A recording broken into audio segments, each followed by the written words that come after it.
દોસ્તો હસમુખભાઈ પટેલને જે અત્યારે માહોલ ચાલી રહ્યો છે તો એ માહોલની અંદર તમે જોઈ શકો છો કે જીપીએસસીના જે વિદ્યાર્થીઓ હતા એમની સાથે અન્યાય થયો હોય એવું લાગી રહ્યું છે.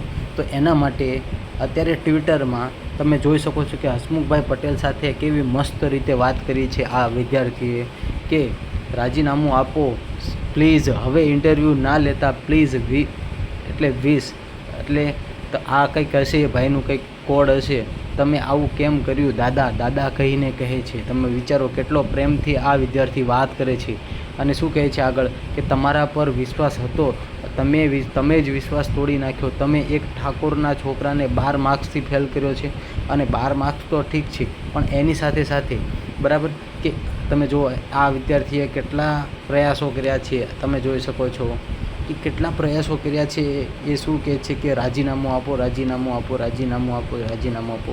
તો શું તમારે પણ આવી કમેન્ટ સાહેબ દાદાને કહેવું જોઈશે બરાબર. તો હું એવું ઈચ્છું છું કે તમને જો પણ તમને આમાં કંઈ એવું લાગતું હોય કે દાદાને ઇન્ટરવ્યૂ ન લેવું જોઈએ તો આપણે પ્રેમથી એ દાદાને પ્રેમથી આપણે કહેવાનું છે કે પેનલમાં તમારે રહેવાની જરૂર નથી જો તમે આવા નિર્ણયો લેતા હોય તો એ દાદાને આપણે બધાને મળીને આપણે વિનંતી કરવાની છે કે દાદા તમે હવે છે ને ઇન્ટરવ્યૂ ના લેશો કે જો વિદ્યાર્થી કોઈ યુપીએસસીમાં પાસ થાય અને તમારી એક્ઝામમાં તમારા ઇન્ટરવ્યૂમાં ફેલ થાય તો દાદા તમારો જ કંઈક પ્રોબ્લેમ અહીંયા દેખાય છે. કારણ કે એક દેખીતી વસ્તુ છે કે તમે દાદા એટલું તો વિચારો કે યુપીએસસી એક્ઝામ હોય છે એ કેટલી ટફ હોય છે જીપીએસસી કરતાં, અને વિદ્યાર્થી જો એમાં પાસ થાય અને તમારી આવી એક્ઝામમાં જીપીએસસી તો કશું ના કહેવાય. તમારી એક્ઝામમાં એ વિદ્યાર્થી તમે એને સારા માર્ક્સ પ્રિલિમ્સમાં હોવા છતાં તમે એની લાઈફ ઉપર ચોકડી મારો છો, એની જોબ ઉપર ચોકડી મારો છો.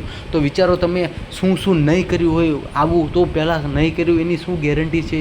તો હવે દાદા તમારા ઉપર તો બહુ વિશ્વાસ હતો અને તમે જ વિશ્વાસ તોડ્યો દાદા. તમારે તો સાચું કહું તો તમને હવે તમારે શાંતિથી તમારી લાઈફને એન્જોય કરવાની જરૂર છે. તમારે આવા કોઈ પેનલમાં ન રહેવું જોઈએ. કોઈની સાથે આ રીતે અન્યાય દાદા તમે કરવા તો નહીં માગતા હોય પણ તમારા હાથે થઈ ગયો છે. તમે આવું ના કરશો દાદા, તમે આવું ના કરશો.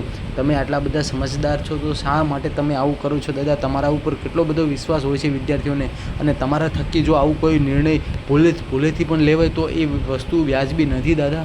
તમે હવે ફટાફટ તમે છે ને એક આ ઇન્ટરવ્યૂ પેનલમાં ઓબીસીના પણ સભ્યો મૂકો અને ઈડબ્લ્યુએસના પણ મૂકો અને એસટી એસસી કેટેગરી તમામ કેટેગરીના વિદ્યાર્થીઓના માણસો એટલે કે બધી જ્ઞાતિના જે માણસો છે કેટેગરીના છે એસટી એસસી ઓબીસી અને ઈડબ્લ્યુએસ આ ચારે વ્યક્તિઓ જો હશે તો કોઈને અન્યાય નહીં થાય. તો દાદા તમે આવું એક કરો કે કોઈ પણ અમે એવું નથી કહેતા કે તમે ઈડબ્લ્યુએસ સાથે અન્યાય કરીએ. જો ઈડબ્લ્યુએસવાળા નોકરી લાગી જાય તો અમને કોઈ એવું ન હોય કે ઈડબ્લ્યુએસવાળા નોકરીને આપણે નથી લાગવા દેવા, એમને આપણે આપણી પેનલમાં બધા ઓબીસી એસટી એસસીવાળા ભેગા થઈને એમની નોકરી છીનવી લઈએ. ના દાદા અમે એવું નથી વિચારતા. અમે તો એવું કહીએ છીએ કે બધાને વ્યાજબી જે મહેનત કરે છે એને એના પ્રમાણે માર્ક્સ મળવા જોઈએ. તો દાદા તમે હવે ખાસ તમે વાત યાદ રાખો કે હવે છે ને રાજીનામું આપી દો તો વિદ્યાર્થીઓને પ્રત્યે તમારો જો પ્રેમ હતો એ પ્રેમ જળવાઈ રહે અને તમારા ઉપર કોઈને ધૃણા ના થાય.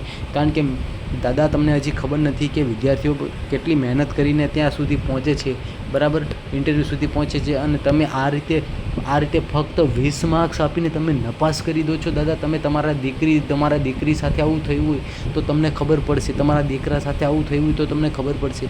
તો આ વાત સમજવા જેવી છે દાદા. હવે તમે તમારા જો એક વ્યક્તિત્વ સારું દેખાડવા માગતા હોય તો તમે પ્લીઝ રાજીનામું આપી દો અને આ પેનલને છોડી દો. જેથી કોઈ વિદ્યાર્થી સાથે તમે આવું કરશો તો બીજા કોઈ વિદ્યાર્થી સાથે પણ આવું ન થાય.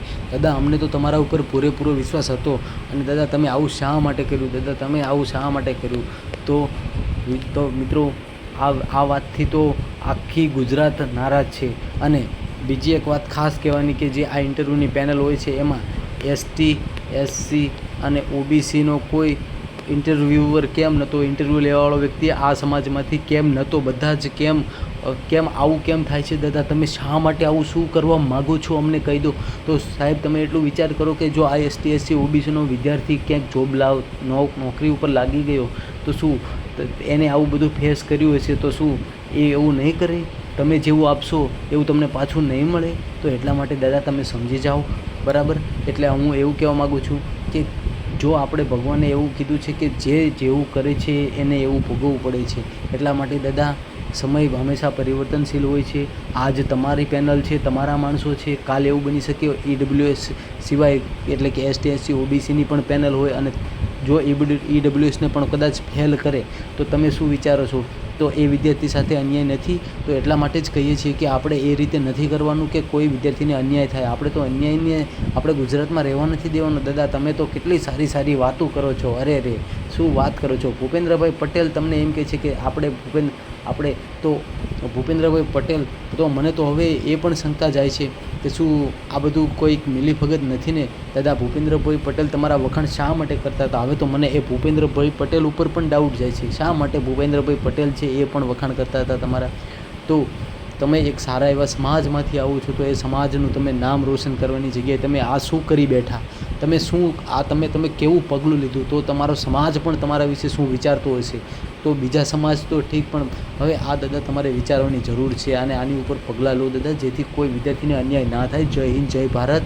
અને બીજી એક વાત ST SC OBCના વિદ્યાર્થીઓને હું ખાસ કહીશ કે તમે જેમ તમને નોકરી લેવા દેવા ના માગતા હોય તો તમે વધારે મહેનત કરો અને નોકરી લેવાનું ફાઇનલ રાખો. અને જે કોઈ વિદ્યાર્થીઓ નોકરી નથી મળી એ પણ હવે પ્રયાસ કરો કે નોકરી મળે, કારણ કે જો આવી રીતે થશે તો તમારે એક અન્યાયનો સામનો કરવો પડશે. ચલો, થેન્ક યુ સો મચ. મળીશું નવી અપડેટ સાથે અને આ વિડીયોને બને ત્યાં સુધી શેર કરી દેજો. અને બીજું હું એ કહીશ કે જે વિધાનસભામાં બેઠા છે એ કોઈ અવાજ કેમ નથી ઉપાડતા? એ લોકોને બોલવાની જરૂર છે તો કેમ એ લોકો નથી બોલતા? પછી બીજી વાત કે કોંગ્રેસના લોકો ક્યાં ગયા છે? એમાંથી કેમ બધા કોઈ અવાજ નથી ઉઠાવતા? જિગ્નેશભાઈ મેવાણી તમે પણ અવાજ ઉઠાવો. અને જે અલ્પેશ ઠાકોર છે એ ભાજપમાં બેસી ગયા છે એમને પણ હું વિનંતી કરું છું કે તમે પણ અવાજ ઉઠાવો. અને શક્તિસિંહ ગોહિલ હોય, યુવરાજસિંહ જાડેજા, જે આ યુવરાજસિંહ તો તત્પર હોય જ છે, એમની સાથે બીજા પણ એવા વ્યક્તિઓ ઊભા થાવ, નવા વિદ્યાર્થી સંગઠન ઊભા થાવ, નવા વિદ્યાર્થીઓ વિરોધ કરવાવાળા ઊભા થાવ અને આ જે ખોટું થાય છે એની સામે અવાજ ઉઠાવો. કારણ કે જો કોઈ વિદ્યાર્થી બોલતા નહીં શીખે તો યાદ રાખો તમને તમારો હક કોઈ દિવસ નહીં મળે. અને યાદ રાખો, પોતે જર્નાલિઝમ ચાલુ કરી દો, બધા જ YouTube ચાલુ કરી દો અને બધા જ YouTubeમાંથી, જો હું તમને સાચી વાત કહી દઉં છું, બધા જ YouTube ચાલુ કરી દો અને ઇન્સ્ટાગ્રામના જેટલા પણ તમારા નજીકના ઇન્ફ્લુએન્સર હોય, કોઈ પણ ઇન્સ્ટાગ્રામમાં કોઈ એવા વ્યક્તિ હોય કે ઇન્સ્ટાગ્રામની અંદર સારા એવા ફોલોવર્સ ધરાવતા હોય તો એને પણ આ વિડીયો મોકલી દો. અને જેથી કોઈ પણ વ્યક્તિને કોપીરાઇટ નહીં આવે એની હું ગેરંટી મારું છું. આ વિડીયો તમે તમારી ચેનલ ઉપર અપલોડ કરી શકો છો, એકદમ ફ્રી છે, બરાબર? તો તમને કોઈ પણ કોપીરાઇટ સ્ટ્રાઇક નહીં મળે, કોપીરાઇટ ક્લેમ નહીં મળે. આ વિડીયોને તમે શેર કરો, તમારી ડાઉનલોડ કરીને તમારી ચેનલમાં ચડાવી દો અને આ વિડીયોને એટલો શેર કરો કે જે સૂતેલા ST SC OBC છે એ પણ જાગી જાય અને આવા અન્યાય સામે અવાજ ઉઠાવતા શીખી જાય. જય હિન્દ, જય ભારત. અને આ દાદા છે આપણા ગુજરાતને જે બધા ચલાવવાળા દાદાઓ છે, દાદાઓને પણ આપણે સલાહ આપીએ કે દાદાઓ, તમે જેટલા સમજદાર છો ને એના કરતાં વધુ પબ્લિક સમજદાર છે, એટલું તમે સમજી જજો. ચલો, જય હિન્દ, જય ભારત.